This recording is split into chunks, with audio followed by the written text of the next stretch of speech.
បាទសួស្តីអ្នកទាំងអស់គ្នាវិលមកជួបគ្នាសាជាថ្មីនៅក្នុងមេរៀនទី2ដែលនៅក្នុងមេរៀននេះយើងនឹងនិយាយអំពីDOM manipulation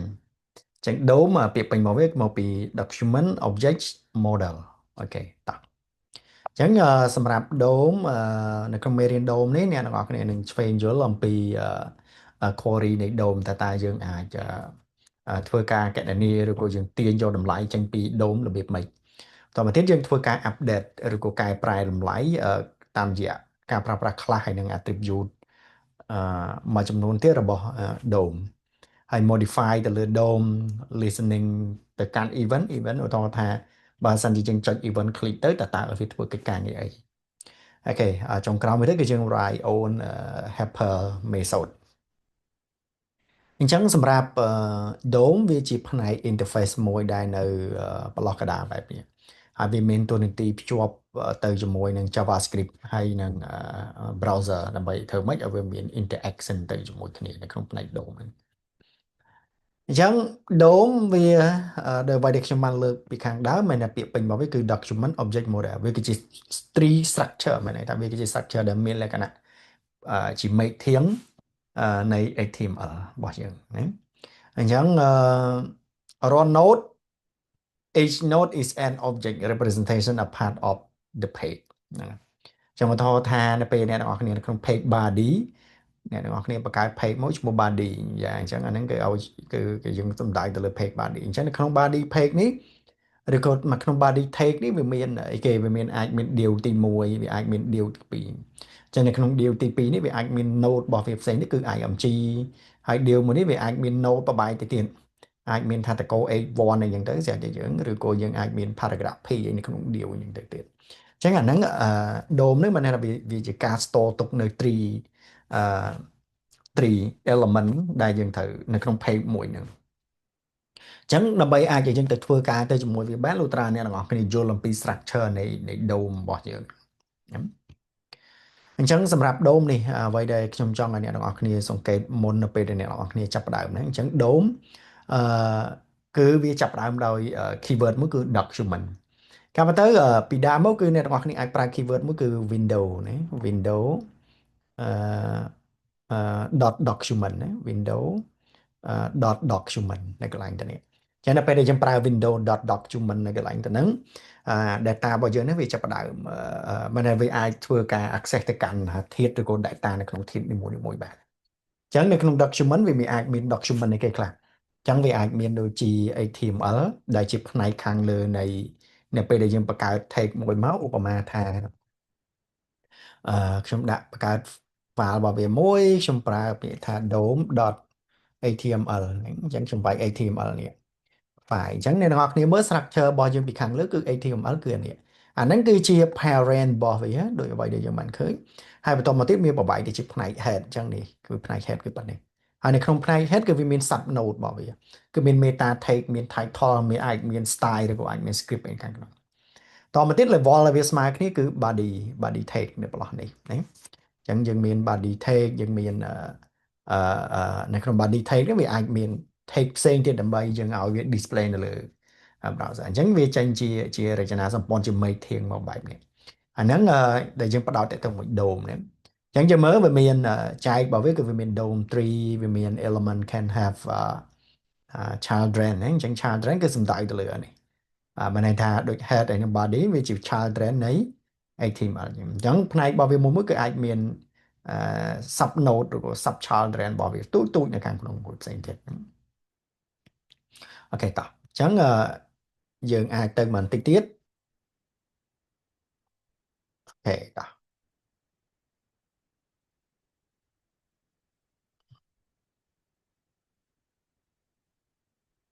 អូខេអញ្ចឹងសម្រាប់ផ្នែកផ្សេងទៀតបានន័យថាយើងចូលមក access DOM អញ្ចឹងនៅក្នុងការ access DOM អ្នកទាំងអស់គ្នាអាច access តាមរយៈអឺវិធីសាស្ត្រ3ធំដែលគេពេញនិយមមែនទែននៅក្នុងការ access ទៅកាន់ DOM អញ្ចឹងវិធីសាស្ត្រទី1មានន័យថាអ្នកនរគ្នាអាចប្រើ keyword មួយគឺ keyword document.get element by id នៅកន្លែងទៅនេះអញ្ចឹងមានន័យថាយើង access តាមរយៈ id អឺអឺ selector អូខេដល់ពេលមួយទៀតយើង access តាមរយៈ class selector ហើយនឹង query selector របស់នេះណាអូខេអញ្ចឹងនៅខាងក្រៅពីហ្នឹងក៏យើងអាចមាន tag content class name ឬក៏ style តោះឥឡូវយើងសាកតេស្តជាមួយកន្លែងនេះបន្តិចអញ្ចឹងឧបមាថាខ្ញុំមានឧបមាថាខ្ញុំមានតកោហៅថាខ្ញុំមាន deal មួយខ្ញុំមានA1 ឬក៏ខ្ញុំអាចប្រើពាក្យថាអឺ button មួយអញ្ចឹងទៅឧបមាតែយើងណាអឺ button អូខេហើយនៅកន្លែងនេះខ្ញុំប្រើ event មួយគឺ click អូខេអញ្ចឹងនៅកន្លែងនេះខ្ញុំអាចមានជាអឺឧទាហរណ៍ថាខ្ញុំមាន p tag មួយនៅក្នុង p tag ខ្ញុំអាចនិយាយ mention អំពី about Cambodia អញ្ចឹងទៅចឹងនៅពេលដែលខ្ញុំ click អាហ្នឹងទៅខ្ញុំចង់ឲ្យវា load នៅ message ណាមួយចឹងនៅកន្លែងនេះខ្ញុំអាចប្រើពាក្យថា script អឺខ្ញុំអាចប្រើ document.get element add event listener នៅប្រឡងនេះខ្ញុំអាចដាក់ ID ទៅឲ្យ button ID ខ្ញុំប្រើពាក្យថា I click ឧទាហរណ៍ចឹងកន្លែងនេះខ្ញុំអាចដាក់ document.add element listener ទៅលើយើងអាចចាប់យក data របស់វាបន្តិចមកខ្ញុំអាចប្រើពាក្យថាទងជោគកវ៉ាbutton អូខេបន្ទាប់មកទៀតចាំយើង add ទៅលើ button listener របស់វាហើយយើង alert ចាប់យកតម្លៃចេញពី account ក្នុងនេះហើយយើងបោះ message របស់វាចេញមកចឹងយើងចង់ដឹងថាតើវាអាចចាប់ data ចេញពី about Cambodia នេះបានអត់អញ្ចឹងយើងសារ run ទៅលើវាមួយខ្ញុំអាច open live server អញ្ចឹងយើងចុចវាមកបើដាក់ថាម៉េចអត់ចេញទៅលេងអញ្ចឹងយើងសាកមើលមិនទេអញ្ចឹង BT អញ្ចឹងយើង add event មួយគឺ event click ទៅលើនេះ bt.element click function alert message អូខេវាគួរតែឲ្យយើងណាហេតុអីបានវាអត់ឲ្យអញ្ចឹងយើងអាច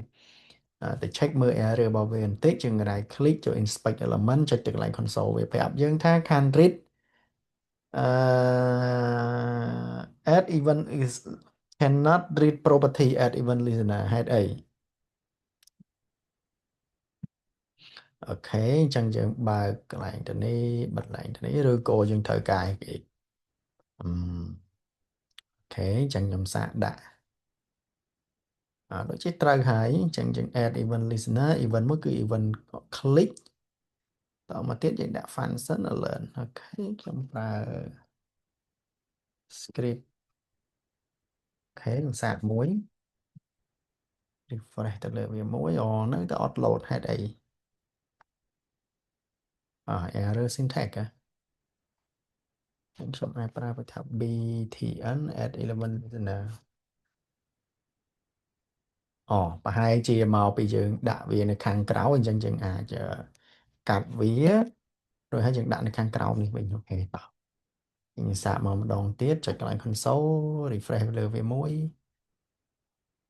ដូចគ្នាដដែលហេតុអី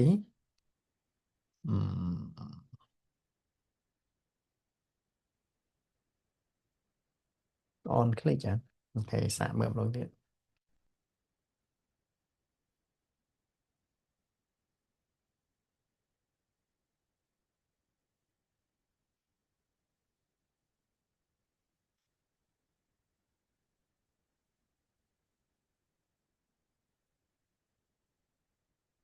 យើង get តាមវីដេអូនេះសេខុសឡើងអូខេតោះត្រូវហើយ refresh ទៅលើវាមួយអញ្ចឹងនៅពេលខ្ញុំចុចចូលទៅអញ្ចឹងយើងកន្លែងនេះយើងអាចកាត់វាបន្តិចរុញវាមកកន្លែងដើមអានេះខ្ញុំសូមដក J4 ចេញ refresh ទៅលើវាមួយ still cannot read ហេតុអី ID I click អញ្ចឹងយើងដាក់ var button អូខេកន្លែងនេះតោះអញ្ចឹង refresh សារឡើងវិញ click ពឹបនេះអញ្ចឹងវាចេញតម្លៃនឹងមកអូខេអញ្ចឹងមានន័យថានៅពេលដែលយើងនេះមកមានន័យយើងប្រើ document.get element by id នេះដើម្បីអាចវា alert message ប៉ុន្តែឥឡូវខ្ញុំចង់ចាប់យកពាក្យនេះខ្ញុំប្រើពាក្យថា welcome to Cambodia អញ្ចឹងខ្ញុំចង់ជំនួសនៅប្រឡោះអញ្ចឹងខ្ញុំចង់ចាប់យកតម្លៃចេញពី paragraph P នេះអញ្ចឹងកន្លែងនេះថាខ្ញុំដាក់ ID ដូចខ្ញុំប្រើពាក្យថា P IPA ឧទាហរណ៍ IPA អញ្ចឹងកន្លែងនេះខ្ញុំអាចប្រើពាក្យថា var document var p document.get element by id ឧទាហរណ៍ ចាំមកដល់កន្លែងនេះខ្ញុំអាច alert message នៃ P មួយទៅបងប្អូនអញ្ចឹងយើងចង់ដឹងថាតើ P របស់យើងនេះយើងអាចចាប់តម្លៃរបស់វាបានអត់ចាំមិនថា alert is not defined អញ្ចឹងយើង say alert click P បើសិនជាខ្ញុំមក refresh ទៅវានេះវាចាប់យើងអានេះ P របស់យើងនេះយើងចាប់យកតម្លៃនេះគឺនៅអត់ទាន់ត្រូវទេយើងត្រូវការយកតម្លៃនៅខាងក្នុងអញ្ចឹងអ្នកទាំងអស់គ្នាត្រូវប្រើពាក្យថា dot inner តែអូខេអញ្ចឹងចាប់យកទៅខាងក្នុងមកវិញអញ្ចឹងបើសិនជាយើងចុចទៅ clear មកវានឹងវា display តម្លៃមកឲ្យយើងផ្លោះនេះអូខេអញ្ចឹងនៅកន្លែងនេះឧបមាថាយើងអត់ត្រូវការចាប់យកតម្លៃរបស់វាយកមក alert ទេយើងត្រូវការបោះតម្លៃរបស់យើងហ្នឹងដាក់នៅខាងក្រោមនេះម្ដងទៀតឧទាហរណ៍ខ្ញុំប្រើវាថា another p ខ្ញុំប្រើវាថា id copy អញ្ចឹងខ្ញុំត្រូវការ copy តម្លៃចេញពីអា p tag របស់យើងនេះយកមកតម្លាក់នៅក្នុងប្រឡោះនេះ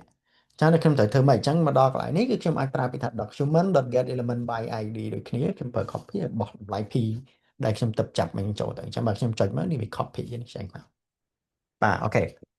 ចឹងអានេះគឺយើងប្រើ document.getElement by id អញ្ចឹងដូចគ្នាបើអ្នកទាំងអស់គ្នាប្រើ class name អ្នកទាំងអស់គ្នាត្រូវដូរវាទៅជា dot class អញ្ចឹងវិញអញ្ចឹងកន្លែងនេះយើងអត់ប្រើអញ្ចឹងទេគឺយើងប្រើថា dot class name អញ្ចឹងទេហ្នឹង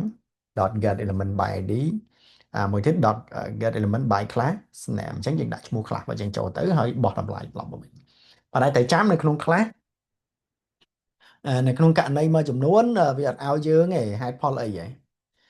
ដោយសារនៅក្នុង class វាមាន data នេះនៅកន្លែងនេះយើងអាចប្រើពាក្យថា class អញ្ចឹងបើសិនជាយើងចុចមកប្រឡោះទៅនេះយើងចុចលើវាវាថាម៉េច copy in element dot class name អញ្ចឹងយើងមាន p ច្រើនណាស់ជុំតោះខ្ញុំសាកផ្ដាច់ enter វាមួយអឺខ្ញុំសាក run ទៅលើវាសារឡើងវិញ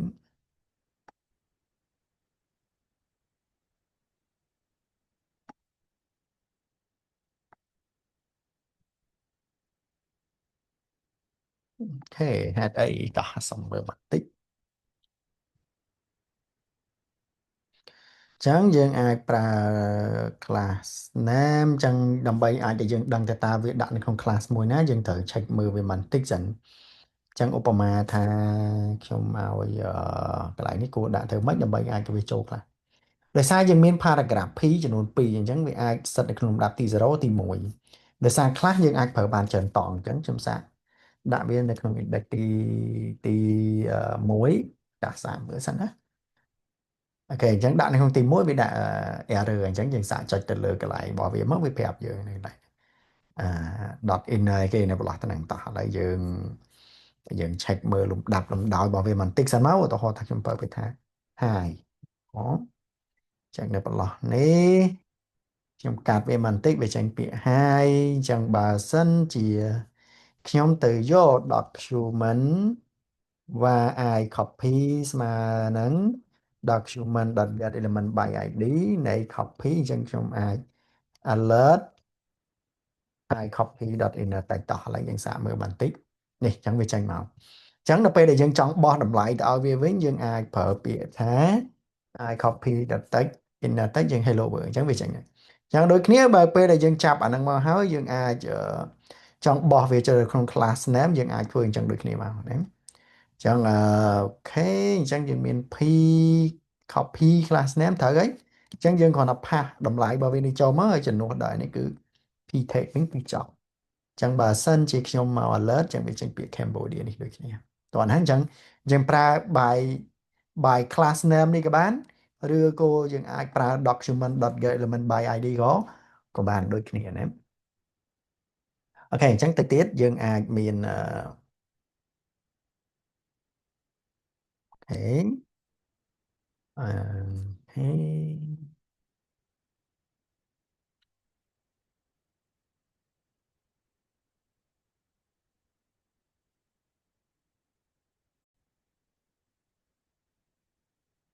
អូខេតោះអញ្ចឹងយើងទៅទៀតអញ្ចឹងនៅខាងក្នុងហ្នឹងយើងអាចធ្វើការផ្លាស់ប្ដូរតម្លៃ add text add content នៃតាមរបស់យើងនឹងបានអញ្ចឹងដោយនៅក្នុងករណីមិញនេះបើសិនជាខ្ញុំចង់បន្ថែមcolor ឲ្យវាខ្ញុំប្រើពាក្យថា i copy .style.color.red អញ្ចឹងតទៀតអញ្ចឹងបើសិនជាខ្ញុំមក run បើខ្ញុំចុចទៅលើវាមួយវានឹងដូរទៅជានេះទៅជាពណ៌ក្រហមជំនួសឲ្យនេះវិញណានៅកន្លែងទៅនេះអូខេតោះអញ្ ញ្ចឹងបើអ្នកទាំងអស់គ្នាអាចចង់ time style ទៀតអាចប្រើដូចគ្នាអាច copy dot style dot font size 30 pixel អាច copy dot style dot font weight អីចឹងទៅអូខេយើងអាចដាក់ bold អូខេអញ្ចឹងបើសិនជាយើងចុច pop មកវានឹងមាន bold ហ្នឹងអូខេចាំបើយើងចង់ឲ្យវាទៅជា italic យើងប្រើ I copy dot style dot អឺ text transform dot អូខេកន្លែងនេះយើងអាចប្រើវាថា dot style dot text transform អញ្ចឹងយើងអាចប្រើ uppercase ឲ្យវាទៅជាអក្សរធំហ្នឹងណាយើងសាកមើលបន្តិចហើយយើងឲ្យវាប្តេកយើងទៅតែមិន style dot italic ហ្នឹងហើយ copy dot style dot font style italic អូខេតោះចឹងយើងសាកចុចពឹបមកវានឹងបាញ់អត់ប្តេកកន្លែងនេះអូខេអញ្ចឹងវាអត់ប្តេកទេក៏អត់អីដែរយើងទុកចោលអញ្ចឹងអូខេតោះបន្តមកទៀតយើងមានទៀតយើងមាន display អញ្ចឹង display នៅក្នុងករណីខ្លះយើងត្រូវការ hit high អីអញ្ចឹងវាមានក្នុងករណីមួយចំនួនដែរដែលយើងចង់បិទវាចោលអញ្ចឹងអញ្ចឹងឧបមាថាខ្ញុំប្រើ p take a2 ឬក៏ a3 ខ្ញុំប្រើថា hello everyone អូខេ everyone អញ្ចឹងនៅពេលដែលយើងមក run ទៅលើ code របស់យើងនឹងទទួលបាន hello everyone តែនៅពេលដែលខ្ញុំចុចខ្ញុំចង់ដកអានឹងចាញ់យើងត្រូវធ្វើម៉េចអញ្ចឹងនៅកន្លែងនេះយើងអាចប្រើកន្លែងនេះគឺ x3 អញ្ចឹងយើងអាចប្រើពាក្យថា document dot get dot query set មកក៏បានដែរ document dot query set query selector អញ្ចឹងយើងអាចដាក់ x3 មកអញ្ចឹងនៅកន្លែងនេះយើងអាចដាក់ dot style dot display យើងអាចប្រើពាក្យថា none អូខេតោះអញ្ចឹងបើសិនជាខ្ញុំចុចមួយពឹបមកអញ្ចឹងវាបាត់ដើមមកវាឲ្យវាលាក់អូខេតោះទៅទៀតចឹង create element នេះគឺយើងប្រើវាដើម្បីបង្កើតនៅ element ជាទូទៅដៃគូរបស់ create element គឺ append child នៅកន្លែងហ្នឹងអញ្ចឹងបើសិនជាយើងចង់ create element យើងត្រូវប្រើ keyword មួយនៅក្នុងករណីខ្លះយើងចង់ឲ្យមានការបង្កើតនៅ element ថ្មីនៅខាងក្នុងហ្នឹងអញ្ចឹងវាមានរបៀបដែលវាអាចបង្កើតបានចាំបើសិនជាយើងចង់បង្កើត element ដែលយើងត្រូវធ្វើម៉េចនៅកន្លែងនេះតោះឥឡូវយើងសាកឧទាហរណ៍មួយទៀតខ្ញុំប្រើ button មួយទៀតខ្ញុំប្រើវាថា create element អូខេអញ្ចឹងខ្ញុំអាចប្រើ event មួយគឺ event on click នៅប្រឡោះទៅនេះអញ្ចឹង event នៅកន្លែងនេះអ្នកនរគ្នាអាចប្រើ event everything គឺផ្ដើមឡើងដោយអក្សរ on អញ្ចឹងនៅពេលអ្នកនរគ្នា scroll ចូលក្រោមមកគឺសុទ្ធតែជា event សំខាន់ដែលយើងត្រូវប្រើមួយវាអញ្ចឹងដោយសារតែវាជាប៊ូតុងខ្ញុំប្រើ event on click អូខេហើយនៅកន្លែងនេះខ្ញុំប្រើពាក្យថា create element អូខេអញ្ចឹងខ្ញុំ copy អានេះ element ថ្មីគឺខ្ញុំចង់ដាក់នៅប្លោះនេះ new ខ្ញុំអាចដាក់ពាក្យថា id new element អញ្ចឹងខ្ញុំបង្កើត function script មួយហើយខ្ញុំបោះ function របស់ខ្ញុំមិញហ្នឹងបោះវាចូលទៅអញ្ចឹងខ្ញុំចង់បង្កើត function របស់ខ្ញុំមួយគឺឈ្មោះថា paragraph p អញ្ចឹងនៅកន្លែងនេះគឺមាន element ថ្មីមួយគឺ paragraph p ណាអញ្ចឹងcreate new element មួយគឺឈ្មោះ paragraph p នឹងតែម្ដងអាយ៉ា paragraph p element creating អូខេតោះហើយបន្តមកទៀតមកយើងចាប់ផ្ដើមចាក់សាច់របស់វាចូលក្នុងអញ្ចឹង this new element create by javascript ឧទាហរណ៍អញ្ចឹងកន្លែងនេះប្រើវាថា new element has been created អូខេតមកទៀតចាំយើង append ឆាលទៅក្នុង node text របស់យើងអូខេក្នុង text node អូខេអញ្ចឹង append មានន័យថា append new element របស់យើងហ្នឹងយកតម្លៃនេះយកទៅ add ចូលនៅក្នុង paragraph p អញ្ចឹងអត្ថន័យរបស់វាមានន័យថាយើងចង់បានរូបរាងរបស់វាគឺ p បែបនេះណាអ្វីដែលយើងចង់បានគឺបែបនេះអញ្ចឹងដំបូងយើងបង្កើត element បន្ទាប់មកទៀតដាក់តម្លៃនឹងចូលទៅខាងក្នុង element ហើយយើងឲ្យឈ្មោះថា create text node រួចហើយបាទយើង append new element ទៅក្នុងបោះវាអូខេហើយចាំយើង add តម្លៃរបស់យើងនឹងទៅក្នុងប្រអប់ new element អញ្ចឹងបើសិនជាយើងមក run ខ្ញុំយក create new element នេះវានឹងបាន new element has been created អូខេ ចឹងអានេះជាអ្វីដែលយើងបានឃើញនៅក្នុងមេរៀនរបស់យើងអូខេចឹងមាន activity មួយចំនួនដែលខ្ញុំចង់ឲ្យអ្នកទាំងអស់គ្នាសាកអនុវត្តនៅខាងក្នុងហ្នឹងហើយខ្ញុំមានជា start stop code ដែលអ្នកទាំងអស់គ្នាអាចយកវាទៅអនុវត្តបានណាអូខេអញ្ចឹងសាកឆ្លើយសំណួរទាំងអស់នេះ what is an UI event how អូខេឧទាហរណ៍ event on mouse simple click double អីចឹងហ្នឹងអញ្ចឹង how to listen and to an event អូខេចាតែយើង listen ទៅ event មួយរបៀបម៉េចអូខេជាហោហាយមកមាន mouse click generate random color ជាហោហាយអូខេតោះអញ្ចឹងអរគុណច្រើនអ្នកទាំងអស់គ្នាសម្រាប់ការតាមដាន